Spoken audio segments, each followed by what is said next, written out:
Election commission ने वज़ीर आला खैबर पख्तूनख्वा को आज तलब कर रखा है। इलेक्शन कमीशन ने ज़ाब्ता अखलाक की खिलाफ वर्जी के केस में वज़ीर आला को आज तलब किया है। इस बारे में मज़ीद तफसीलात हासिल करेंगे इरफान सद्दुज़ोई से। इरफान, क्या तफसीलात हैं?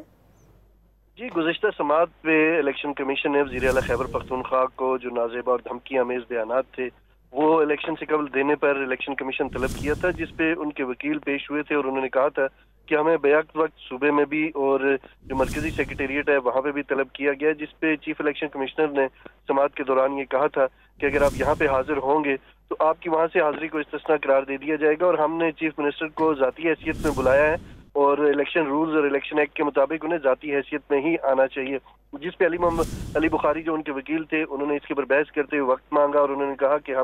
हमें जो हमारे शिकायत कुनिंदा है उनकी डिटेल्स फराहम की जाए और किस तरह की शिकायत है, तो उन्हें तमाम वो कापियां दे दी गई थी और अगली समाअत आज मुकर्रर की गई थी, लेकिन अभी तक जो वज़ीर आला खैबर पख्तूनख्वा है वो नहीं पहुंचे और हमारे ज़राए के मुताबिक वो आज समाअत में पेश नहीं होंगे। जी इरफान सद्दुज़ोई, बहुत शुक्रिया आपका।